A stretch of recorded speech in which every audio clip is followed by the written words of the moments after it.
Scott Porter. I'm the co-founder of WatchPro, so that's my show, believe it or not. And I'm delighted to be hosting this session today, not least because we're going to learn all about influencing, which is something I need to know more about because I know so little about. And we are joined today by three experts. Oisin O'Malley, who's a blogger. I'd like you to introduce yourself. I mean, you host the Timeless Watch channel. Natalie Robinson, who's a celebrity stylist and blogger. And Isabella Poppius, actor, model, style guru. But do you want to tell us a little bit more about yourself? I just have the Timeless Watch channel. It just talks about. It started with watches and it turned into kind of a lifestyle thing. Wine, whiskey, some women, not much. We've said for the wine. That's okay. Just good times, cigars, all of that. Well, mainly watches, yeah. Kind of focused, centered around watches, yes. Hello everyone, I'm Natalie. I am a celebrity stylist and personal shopper. That's how I started out within the personal shopping industry, spanning like over 15 years. Now my work includes writing, style writing, beauty-related writing, recent contributions, Stylist Magazine, Woman at Home, Good Housekeeping, and I touch upon lots of different aspects really of lifestyle as part of my job as a content creator, writer, and stylist. Yeah. Hi everyone, I'm Isabella, and I have worked in the industry, fashion industry for over 10 years. I started off at 16 as a model, and then I went into sort of styling, and the content creation kind of came along with working as a model and doing styling, because they go hand in hand.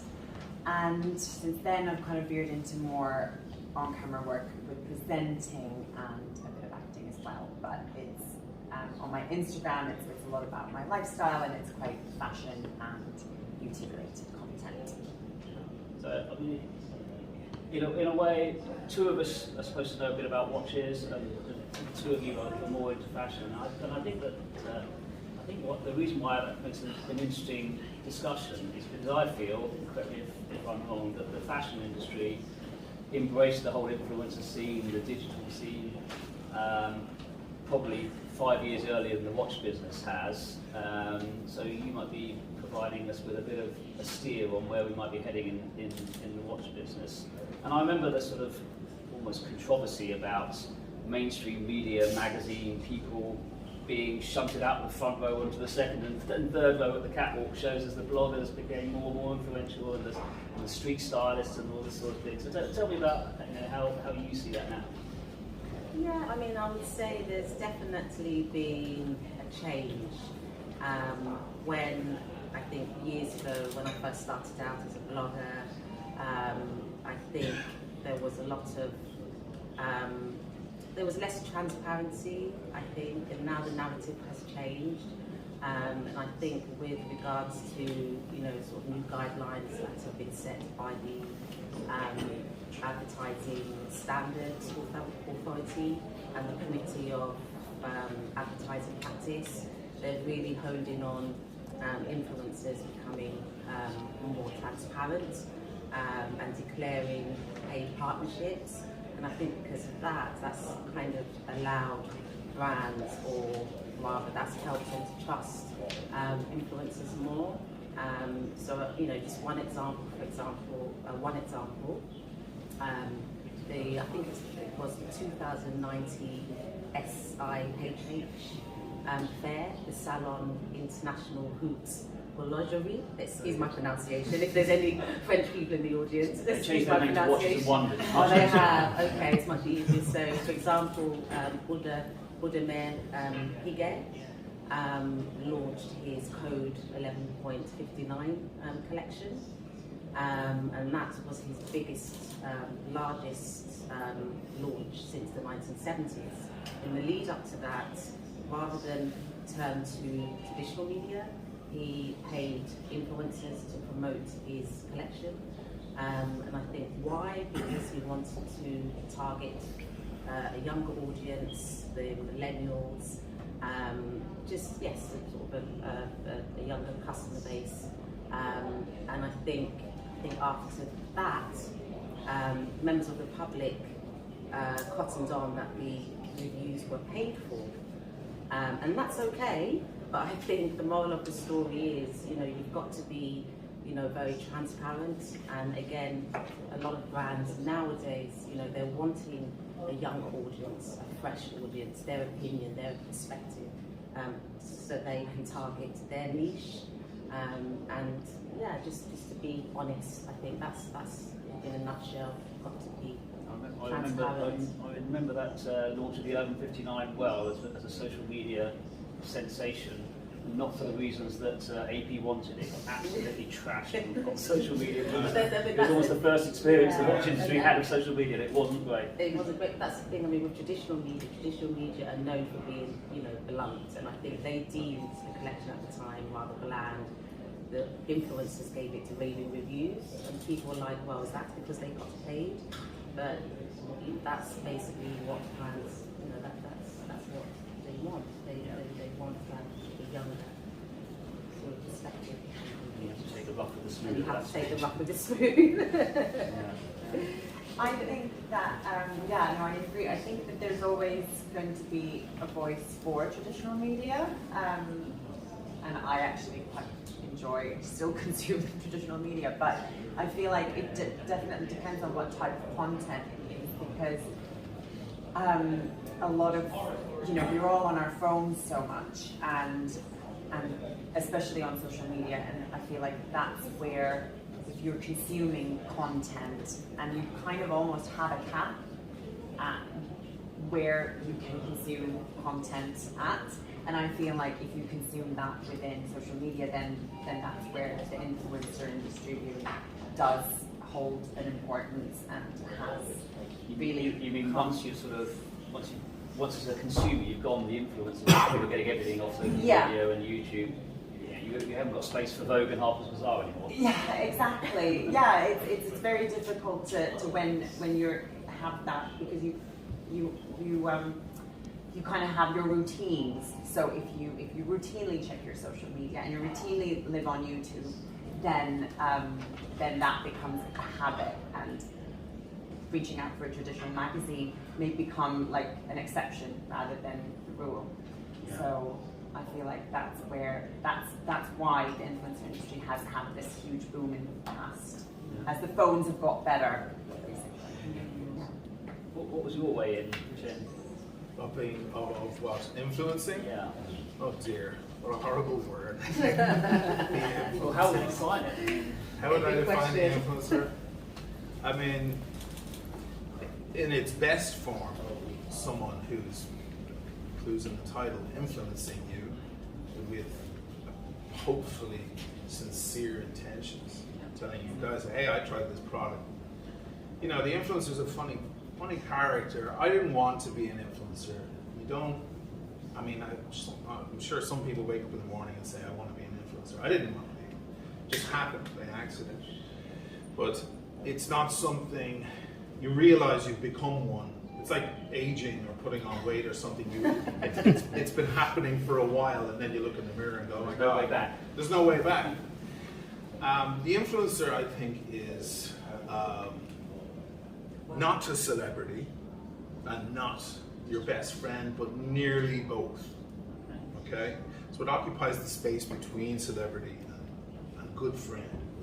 So if a restaurant opens nearby you and they say, they take out a page in the local magazine saying it's the best restaurant in town, you're not going to believe them necessarily. Yeah.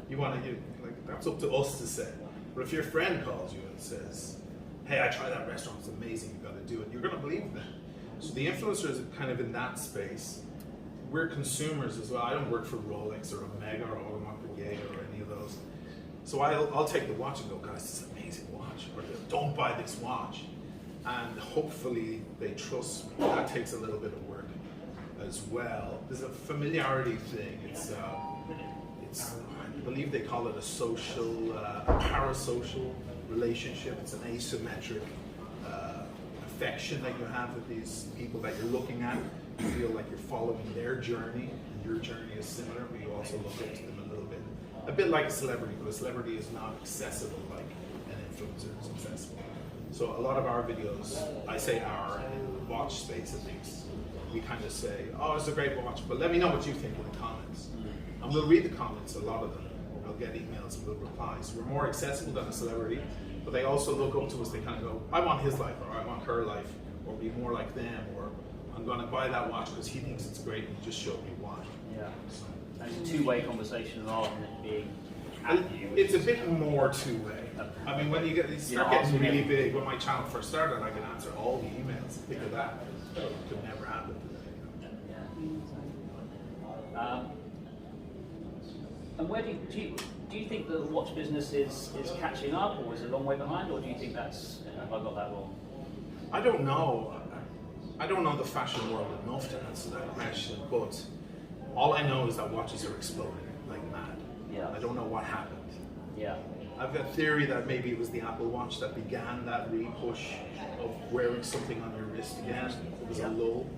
But for whatever reason, be it status, you know, to wear that Rolex or whatever on your wrist, or whatever it is, maybe a lot of people want to put money aside into put it on their wrist rather than put it in the bank. There's a lot of darker reasons for it Get too. the right watch to do better than in the bank. Yes, exactly. And people are learning that every day. I pass people in Venice, kids looking in that, not just Rolex, but Patek Philippe.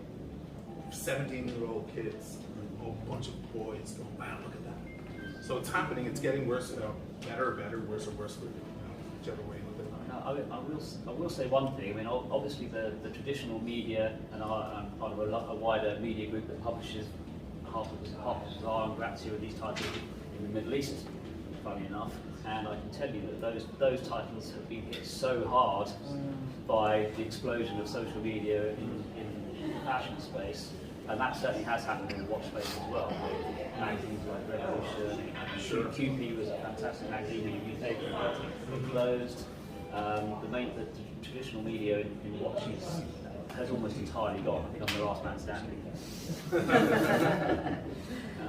I mean, and yet that hasn't happened in fashion. I think there is room for the mainstream media and social media coexisting or supporting each other. I mean, I don't think that will ever change. I mean, I think with regards to like top shelf publications, they've been established for so long, and I think with the culture of influencer marketing, that's still fairly new. But I think what has changed is just individual approach, and I think with the sort of influencer marketing space, anyone in this room can be an influencer. It's just a case of having a voice and using that voice to support emerging brands, upcoming brands, and just to loan your support, in the best way possible. But I think with regards to MySpace, not MySpace literally, because that's long gone now, but with the beauty and fashion, it's taken so long to really understand your audience.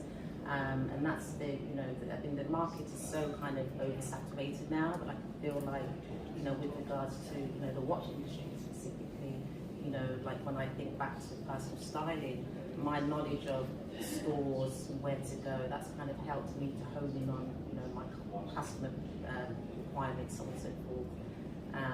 So yeah, there's just a crossover generally speaking, but with regards to, sort of traditional media versus influencer marketing, social media is now, it's instantaneous. You can reach out to a number of, thousands of people worldwide, create numerous impressions worldwide in one hit. That's the difference. It's now and it's fresh, current, and you have to be relevant. Is there any sense that the traditional media, maybe I'm just too old, but I still think that appearing in Vogue is more important to most people than appearing on YouTube or whatever. It would be amazing to be on the front cover, but the thing about I don't think it is, but I think just with like brands, like particularly independent brands, perhaps they don't have the budget for to appear in Vogue. So that's the other thing. I mean, I think with you as an influencer, you can give your platform acts as like a springboard to independent brands, and some of them don't have thousands of pounds for advertising space. I mean, I'm not sure how much the costs are to advertise in Elle, Vogue, such magazines, but it's getting cheaper because it's becoming more expensive. That's why. Wow. Significantly cheaper. Yeah, there's been a lot of change with PR. Yeah, and I feel like that prestige element of Vogue, like being in Vogue, and when I've done consulting, is still really important to certain brands, whether it be, but that's the element that it holds, is the prestige element. Whereas a lot of brands, if they want to sell, then they need to be on the radar of influencers. And that's what certain consulting brands have come. Fashion brands have come to me with. I worked with this PR company and they got me into like the traditional outlets, but I'm still not seeing any increases in my followers on Instagram or sales. So I actually need to go the route now. I've ticked that box, done the prestige element of it, and now I need to go down the influencer route. So I was in the Arena Homes magazine, big 10-page thing, wearing Canali stuff in Venice. I thought I was going to bring. I didn't see any difference on my channel. And really, so No difference at all. So if I were to, different crowd. If I were to dehumanise you and say that you were a brand, you actually had the experience of a brand engaging with mainstream media, and actually it just wasn't that effective for you. Well, when you walk through the airport here in Heathrow, you go by Boots and they have all those magazines there. You got to carry that thing. Like On Plus is like a periodical, it's a Bible. Yeah. You got to carry that on the plane. Whereas in your pocket, you've got it all. Why would you buy that?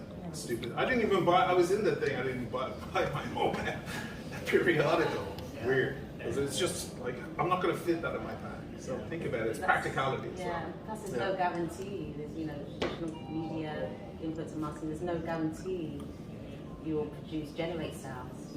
That said, all brands want to see a return on investment.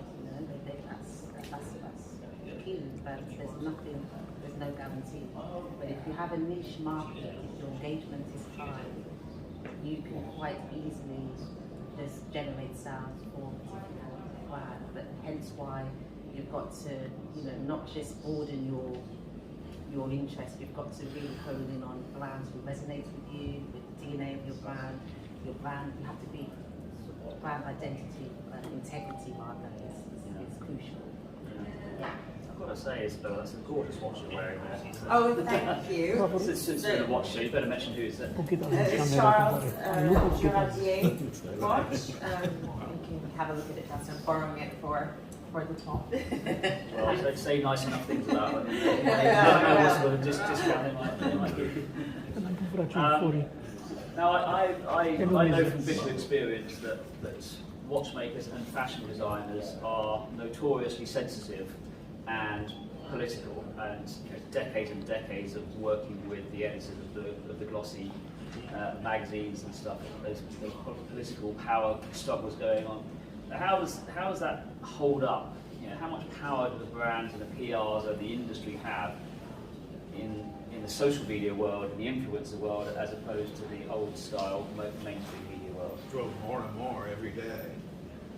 The brands have more power, or No, you're asking about the social media. Yeah. Sorry, I mean, if what you mean with this is like, are they at our mercy? If they're getting political and they're sensitive about their product, they probably are, and it's probably very frustrating for them. They work for years on their incredible product, and then they have there used to be this guy coming along going, it ain't so great. And they're like, well, what the hell does he know about it? Truth is, I don't know as much as they do. But I have the face, I'm on there talking about it, and I'm on the side of the audience. I'm just a fanboy like the audience are. So I'm just going, guys, it's nice. So they are at our mercy, but they should get used to it, because it's the same as food critics in a restaurant, it's the same as music critics. Somebody puts a play on Broadway, they spend years sweating over that script, and then someone in the New York Times just says, meh, not so great, and then that's ruined for them. you're kind of at the mercy of your critics, and we are those critics, or at least those new critics. Yeah. But there used to be a sort of Faustian pact where the LVMH or Richemont or Kering brands would spend a lot of money on the advertising, and in return they would expect positive coverage. Well, if you pay an influencer, sorry to take over the conversation here, I'm very passionate about this. Yeah. You've got to be very careful, at least in my field, because these guys, they'll see right through it. They'll see right through the me. audience. If they see me pushing a watch or recommending a watch that they think I don't have my heart in, that I don't like, and they think I've just gotten a big payday for it, they're not going to watch me anymore. I'll lose that credibility I have. But you still want to get paid by somebody. Let's just say it's a nice gentleman's agreement when it happens. You know, when they approach me, I always say, listen, first of all, I have to like your product, so send me as much of it as you can. And if I like it, then I'll give you a call and we can talk about the next step. If I don't let me do a bad review, because it'll ruin you, or at least it'll have a really bad effect. You know, it's going to have, so I'll send it back to them if I don't dig it. And but if I do like it, then we can make the next step, take the next steps into what we could do.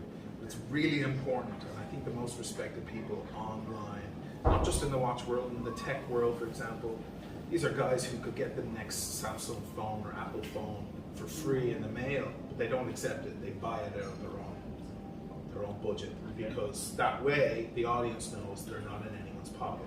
Well, They don't that's it, more like they say. restaurant critics. A Yeah. good restaurant critic will always pay for their own meal and be Right. anonymous and everything else. But I don't think that's happening in the watch world, is it? You do It's have to definitely play the happening. game enough so that you get sent the watches. There are some guys in there who will take whatever watch, and they've been outed. If you're in the watch world on social media, we know about all these stories where a guy was pushing a watch that he was just taking the money. Yeah. And you could tell in the whole audience, and there are here's the other thing, you have the other influencers who go, there's no way he likes that, and then there's competition. People trash each other. Yeah, the trash. Oh my God. They're like 16-year-old girls. It's terrible. How catty is it getting in there? Yeah. Can we get you to say Yeah, no, I think I agree. I think if you are, giving criticism or reviewing a product, I think, by all means do so. But I like to give positive criticism. So with my Instagram at @StyleIconNat, I will use that to advertise products, but with products that I appreciate, but more so products my audience may resonate with. So, that's purely for editorial purposes. In terms of when blogging, providing a review, I will be honest, and there's been a couple of occasions where fans have said, oh, I love your review, it's just this one thing, can you delete? And I'm like, no, because, it's just out of an array of positive comments, there was just perhaps one negative comment, or rather positive criticism that I picked up upon. Normally it could be the one negative thing that fans totally dislike, but I think that's, as you said, rightly so, your audience will see through that. If everything is colourful and hunky-dory, no. For me, I will choose products, select ones that I particularly like, and I will give positive criticism and in the most diplomatic of ways. I think it's not good, cool, it's not okay to trash a brand. There's always one good thing. And again, it's going back to transparency, and I think that's the crossover. I think with regards to the watch industry, luxury footwear and apparel, they share similar, or they share common dynamics.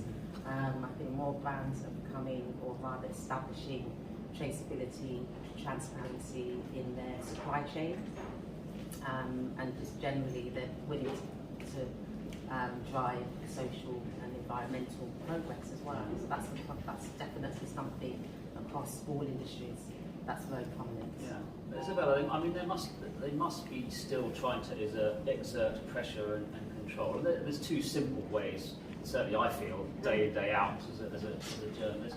One is financial, we advertise, do you write something nice about us? And the other is, and I think it's probably even more true in fashion, is access. Can you get into the fashion shows? Can you get the interviews? Can you get the clothes to wear or whatever? I mean, how do you manage that side of things? There's a bit to unpack there. I'll maybe start off with just saying that because I'm not just purely an influencer, because I have, my presenting jobs and modeling as well. So it's not, for me, it's more about showcasing the lifestyle that goes along with the kind of profession, and I feel like my audience also reflects that. I don't think that I've got that many followers who would usually follow a traditional blogger. I think they're more interested in what sort of life is a person in sort of public eye leading, and what type of products do they use, and what type of fashion they like.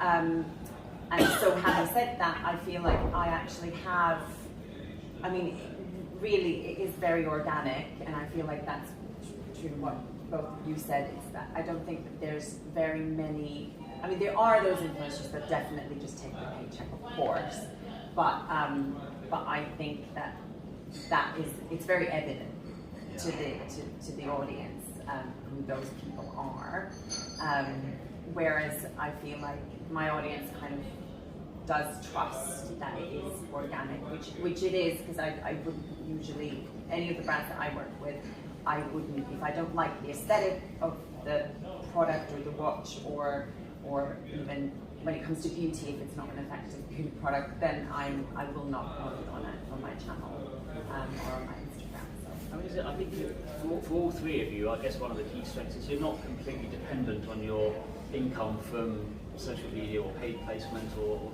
you've all got many strings to your bow, and that must help a lot in terms It's a of dangerous being moment. authentic. It's a dangerous moment in the YouTube space when a channel is popular and a guy starts to get a bit more revenue than he was expecting, or a gal, and they go over, they take that step as a full-time YouTuber. Okay. They can be murky waters, because they could get tempted, if you have a different job and you have a different income, then it's easier to be earnest with your audience. Just say, listen guys, don't like this watch, don't buy it. But when that's your only paycheck, it must be much more tempting when brands come forward and say, listen, we'll give you $10,000 if you say this is the best watch in the world, or whatever. So you've got to watch. The audience, though, they have a keen eye. They're watching that, I think. Yeah. So, but it does help, to have other vocations. You're a rock star, right? I was. You are? I was in the rock business for years. I did the rock and roll thing. I don't need to do the YouTube stuff, but now that, of course, there's a lot more happening on the channel. It gets to the point where you're like, okay, I don't mind getting paid for that, that's okay. Because I would have done something else, I'll do a production job or something else with my same time. But the moment that I start becoming insincere, losing that earnest, that honesty thing on the channel, is the moment I'll quit the channel. How quickly can it flip? Because I haven't really. It can happen witnessed overnight. this. And if it happens overnight, presumably you still have the same number of followers or subscribers, but something must happen. Well, you'll get a lot of down thumbs. You'll get a lot of that, which they're doing away with, by the way. That's the latest news in tech. But it'll still have the effect. You'll get a lot of people going, he's spruiking other bad watches. That's the terminology. Yeah, it's a very Australian. There's a lot of them colourful characters from Australia in my world. The watch world. Right. And are the agencies or the people who are spending money on social media, are they following that instantly? Does the money drop out as fast as the followers do? The watches? Watches and fashion. How does it work in fashion? So, would you agree? I don't know if there was a moment for you that was like, for me it's been a kind of like steady. Yeah. It's been a steady sort of progress. But is that how it is? It's a very, very steady incline, but a very sharp. Yes, and then, but it comes. I think it happens in waves. I mean, at one point you could, have loads of followers, and then, then it just dips. But I think, you've got to, as said, with your brand story, you've just got to keep up with the times. And you know, with everything going on, you try not to delve into politics, but I mean, it's part of life, you know. But you've got to stay relevant, and there's just so many channels now. You have TikTok, which I've totally given up on, you know, like Snapchat and all of that jazz. But you know, there's just so many social media platforms to contend with. But I think once you hone in on, you know, your area of expertise, whether that's, you know, in my case, writing, you know, styling, creating content, YouTuber, you know, whatever, I think you've got to continue to cater to your audience. Always produce beyond topic, fresh ideas. But if you don't, if you kind of suddenly fall off the radar, you know, in life, you know, excuse my French, shit happens, you know, and then you're just like, okay, I need to have a break. But you know, and you have to be consistent. And that's all I can say. Just be consistent and continue to deliver. And I think that. Just in terms of also that sort of incline, I think the steady, slow incline is a lot better than if you blow up overnight. If you blow up overnight, because you know, you can go away just as fast as you came up on the scene. Oh, don't say that. I was going to ask about the sort of anxiety you go through waking up every morning. Is it all still there, or is it not still there? I don't know. When it happens, you'll find me at the nearest bar, at the end of the bar by myself, crying into a beer. No more followers, no more. Yeah. They'll all abandon me. Everyone that comes down around you. I think, as you said, Rob, I mean, you have to have just multiple streams of income. Always have a B plan, because you just never know. It's like the stock market. Right. Suddenly there's no guarantee, and then that's it. Everything can come crashing down. But you know, as long as you have that B plan and have passive income, that's it. You mentioned something earlier, Nat, which really interested me in the watch world, which is how influencers have promoted smaller brands, you know, people outside the major conglomerates, and we've definitely seen the effect of that in the watch business. How is it in the fashion side of things? Yeah, I think it's, you know, such a sort of positive change, and I feel with emerging brands who are particularly being severely impacted, you know, by the pandemic, and you know, they have no budget to work with, and this is where the role of influencers come into the picture, such that they can support independent brands and work with their budgets. You know, if you're starting out, if you're a micro-influencer, for example, micro-influencers tend to have a following of maybe around 10,000K, approximately speaking. Macro-influencers, 50K upwards. So you can tailor their budget to the influencer network platform in question. And again, I think that the smaller your following, then there's more scope for brands to play with, because they have a niche.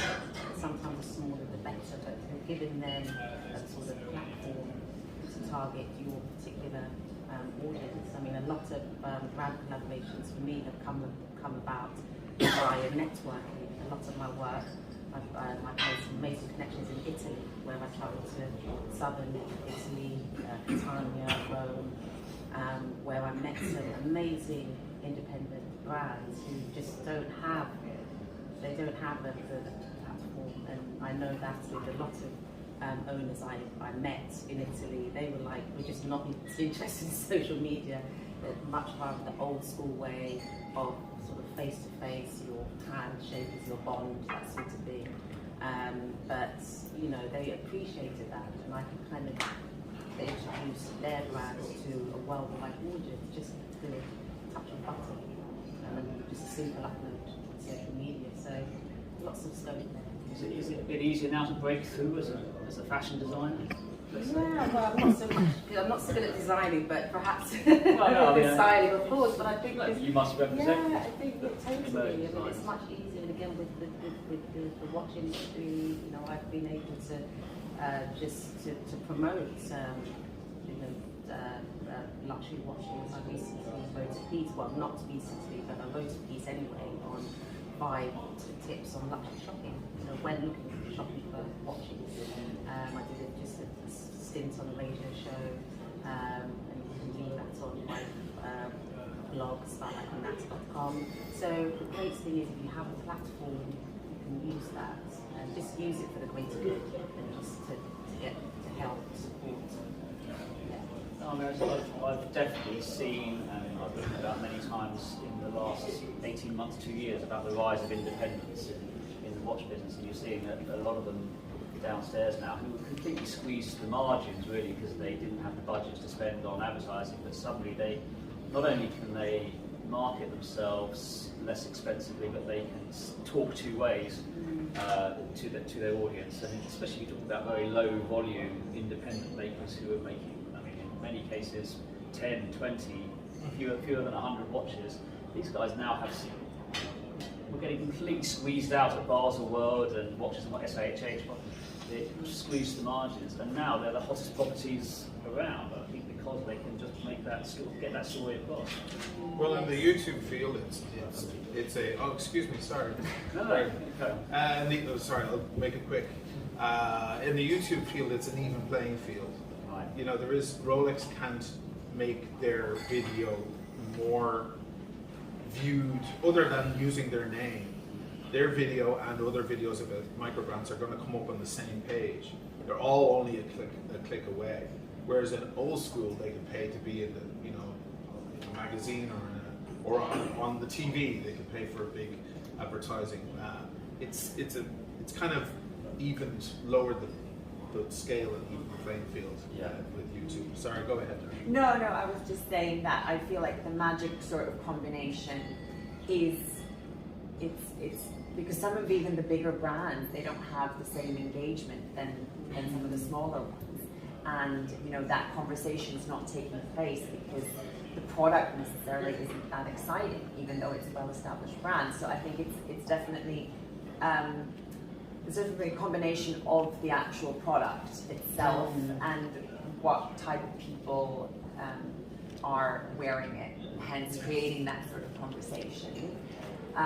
And for that, I think it's best for these smaller brands to, whether it be watch brands or fashion brands, it's really best for them to network and get into the circles of the right people who will get that message and that word out. Exactly. And I was going to say, seconding that, with content, it's also about storytelling, and you can take a product and then create content and story around it, incorporate it into lifestyle, and I think that's what brands want, rather than just have their brand in a magazine where there's just an array of ads, but with it's kind of like a passive. It sits like passively there. Yeah, so there's no conversation. Yeah. But with content, because it's about subject matter. You can hone in on a particular subject matter and a particular audience, or hone in on lifestyle influencer, beauty, style. It's more tailored. I think probably the last question I'll ask, and we'll see if we have any questions from the audience as well, is about the economics of this a little bit. Because if you're a brand today, is it still as easy and inexpensive to create buzz and therefore commercial success on social media today as it was, let's say, 5 years ago? I certainly remember some watch brands who were like the first. Olivia Burton is a good example, a fashion watch brand. I think it blew up because it mastered Instagram before anybody else mastered Instagram. But the second person, after Olivia Burton, had to spend a lot of money to get the same results. Is that still going on now? You have to sort of be fresh and new to a platform. And how does that compare against spending that you might do on television or big exhibitions or these such? Well, I mean, if you're asking whether it's becoming expensive, it's nothing close to going on TV or being in a magazine. Nothing near. But it's getting more and more expensive. The more interesting the channel, more influential the channel, the bigger the bill will be, of course. But it's definitely an opportunity for smaller brands to. In fact, I encourage them. They don't work hard enough. Sometimes I find myself reminding them, don't you know who I am? A little bit of that, like, you do realize that if I love your watch, you know, they're like, oh, we'll send you one watch, we want it back. I'm like, yeah, it's a $600 watch. The last guys gave me a $5,000 watch. Like, what are you doing? Like, don't you realize that if I love your watch, my mates who are the YouTube dudes, without sounding too conceited, it's not. It's just like, if I were in your place, I would send everything you've got, and a chocolate cake, and a bottle of wine, because it's your way in. I find myself reminding them. It's like, don't you? That someone in your office needs a smack because they need to wake up. Like, this is the way forward. Like, this is what's happening. Right. You know. Okay, I mean, my last point was like top tips, and actually I'm thinking more top tips on how to be a brilliant influencer. But maybe the top tips are more valuable for how to engage with influencers as brands. I would say the chocolate cake. Top tips. Yeah, the chocolate cake is great. I'll take the chocolate cake. Are you asking like top tips for being an influencer or being a good influencer? It was going to be that way around. No, but it's. I would say if you want to get into that space and do that kind of stuff, sincerity. Just respect your audience. They're not stupid. They can see what you're doing. If you're some girl on Instagram pouting your lips and trying a different lipstick every 5 minutes and saying this is the best one, we can see right through it. You know, you may as well just be the brands themselves. You know, just be honest, be relatable, be yourself, and give your honest opinion, and try not to get, you know, dragged down by the tempting paychecks and so on. Yeah, I guess you'd be I agree. I think brand integrity and it is okay to say no. I mean, I've learned over the years from being, you know, a yes person to like a no person. You know, you have to be selective. You have to know your worth, and you know, it takes time. Time is money, and just the work you put into creating content. You know, you've got to. It's okay to be, you know, selected. Know your audience. Know, you know, your stance, and because. That's it, and build from there. That is something I've heard over and over again from influencers. It is hard work. You have to really up it. It's not. Yeah, I mean, just very quickly going back to what you mentioned about budgets. I mean, it is expensive, yes, but there's so many platforms you can use. You know, campaigns, Hootsuite, for example, Twitter Business, which is a fantastic tool, and there's just Clubhouse as well. That's a new thing. You know, you can link everything. Link to Clubhouse to LinkedIn, Twitter, Instagram. It's just being smart. Yeah, working smart. I mean, should brands do this stuff through agencies? Is that, you know, do you need that expertise? Yeah, I mean, if you have the budget to pay an agency, then that's fine. But you can actually do it yourself. I mean, I've learned a lot just through online courses, you know, webinars, LinkedIn. It's fantastic. Joining groups, social media groups. Because there's a lot of things, self-learning, that's if you want to put, you have to put that time in. Yeah. And some campaigns have come through me just via a DM on Instagram, so it is, you know, it can obviously come through an agency, that's absolutely fine, but, you know, smaller brands, they can absolutely reach out to an influencer just via their DMs. I've got several of my sort of influencer colleagues who get jobs that way as well, so it's not. The legitimacy of an agency actually sometimes even makes it a little bit more complicated, because then there's like a certain set of guidelines, whereas if you work with a brand directly, then you can kind of have more leeway and just be more flexible in the content that you want to create. And then having an agent, there's nothing wrong with that. It's just, obviously there's certain things that protect you when you go to an agency, but you know, that said, you can pay them, rather than pay them retainer, you can pay on results, basically, or commissions, and that's more cost effective. Any questions from? We're running slightly over time, so I'll try and wait a bit. Well, there you go. Doesn't anybody want to ask me something? Remember, I am a brilliant journalist, so I think that's really excellent. Yes, there's a question. It's probably a little bit off of what you're talking about. I'd love to know what the music was that you used in returning to Venice. That's Arvo Part Fratres. Is the cello, a solo cello version of the Fratres. He wrote like 100 different variations on that piece. Yeah, it's extremely tragic, right? Because I was going back to Venice during the heavy lockdown, and it was terrifying. Nothing short of terrifying. Yeah. Thanks for that question. It's a good question. Thank you. Okay, great. Well, with that, I'd like to thank Shane, Natalie, and Isabella. Thank you very much for that.